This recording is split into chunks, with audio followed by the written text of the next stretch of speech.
Hey! Salut! Salut! Hey guys! On se retrouve pour une vidéo, enfin. J'ai reçu mon micro donc je peux enfin vous la faire. Je vais vous raconter comment je suis partie au Canada presque gratuitement. Donc je vais vous dire par quels moyens je suis partie, le financement, la partie la plus intéressante et 2-3 petits conseils du Canada. C'est parti! Alors, les moyens. Comment je suis partie au Canada? Donc c'était avec les partenariats de mon université, parce qu'en fait je suis partie par le biais de mes études pour mon bac+3. Et donc mon université, elle se situe à Tours. Pour ceux qui ne savent pas, voilà une carte. Tours c'est entre Bordeaux et Paris, voilà, en très gros. Et donc ils avaient plein de partenariats partout hors Europe.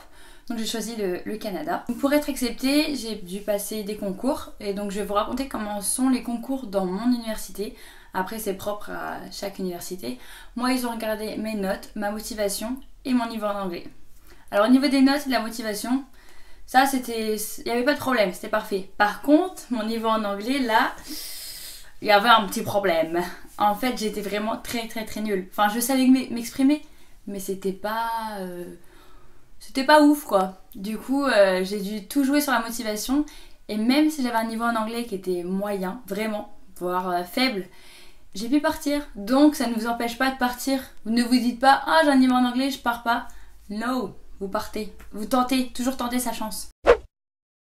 La partie la plus intéressante. Alors je vais vous dire en fait toutes les aides auxquelles j'ai eu le droit pour partir au Canada gratuitement. Parce qu'en fait c'est les aides qui ont financé mes voyages, mon billet d'avion, ma bouffe, mon logement, tout, mes sorties, etc. Parce qu'en fait, donc déjà j'avais le Crous. Chaque étudiant ici, dans cette vidéo là t'es en train de me regarder, tu connais le Crous, c'est obligé. Et donc vu que j'étais à l'étranger mais inscrite en France, j'avais droit au Crous. Donc j'étais échelon 6, je crois. Donc j'avais 4505 € sur 10 mois. Ce qui est déjà une très belle somme, ça fait 400 et quelques par mois. Ensuite j'avais l'aide Mobi Centre. Ouais c'est ça, pardon. L'aide Mobi Centre à 2100 €. Donc ça c'est par rapport à mes critères, mais aussi à ma région. Ça dépend en fait de d'où tu viens, de ce que tu fais, tes critères, etc. Mais en tout cas pour vous dire que j'ai le droit à 2100 € quand même. Ensuite j'ai le droit à l'aide à la mobilité internationale. Donc ça c'est parce que je suis un étudiant qui part à l'étranger. Et donc ça ils ont regardé pas mes critères perso, enfin si un petit peu, mais aussi les critères du pays. Donc si jamais j'étais partie dans un pays un peu plus pauvre, j'aurais peut-être eu le droit à moins. Mais si je serais partie dans un pays plus riche, j'aurais peut-être eu le droit à plus. Vous voyez le raisonnement? Donc là aujourd'hui, aide à mobilité internationale, j'ai eu le droit à 1600 €. Donc le Crous, l'aide à mobilité internationale, l'aide Mobicentre, ça fait un total de 8205 €. Waouh! Ça fait une belle somme. Pour 8 mois, voilà, je suis partie 8 mois, donc ça fait 1000 € par mois quoi. On est plutôt bien.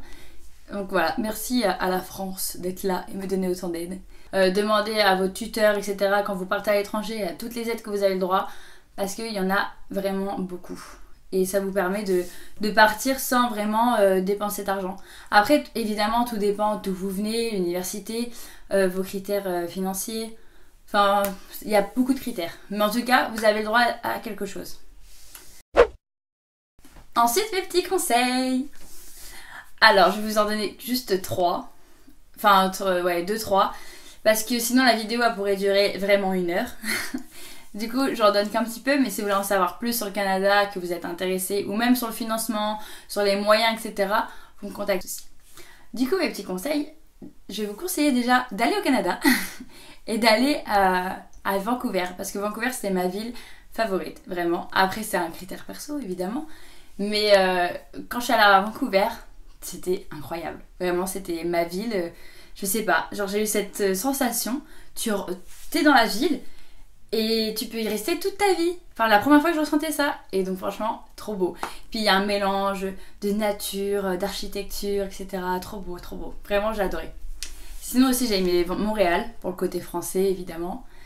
Et voilà. Mais sinon, le Canada, dans le pays entier, est trop beau. Les paysages, la nature. Bref, premier conseil, partez au Canada.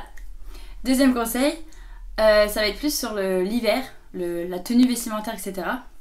Parce que j'entends beaucoup parler, enfin c'est vrai, hein, au Canada il fait très froid, Genre j'ai vu les -40, etc. C'est à vivre au moins une fois dans sa vie, mais sinon au niveau tenue vestimentaire, je vous conseille d'acheter le manteau et les chaussures directement sur place. Ce sera moins cher et de meilleure qualité. C'est ce que j'ai fait, donc juste ça, aller sur place pour acheter ce genre de vêtements pour l'hiver. Parce que c'est quand même un hiver très rude. Ensuite, mon 13e conseil, c'est de parler. Même si vous êtes timide et que vous avez peur de parler, il faut parler, il faut parler. Je parle de ça pour apprendre une langue étrangère, donc que ce soit l'anglais, l'espagnol, l'allemand, peu importe. Quand vous allez dans un pays pour justement apprendre cette langue, je vous conseille de parler, même si vous êtes timide et que ça fait peur ou que vous faites des fautes parce que vous êtes nul. Parlez. Moi par exemple, je suis partie au Canada toute seule. Je n'avais pas de collègues, de gens de mon université ou de français, etc. Je ne connaissais personne.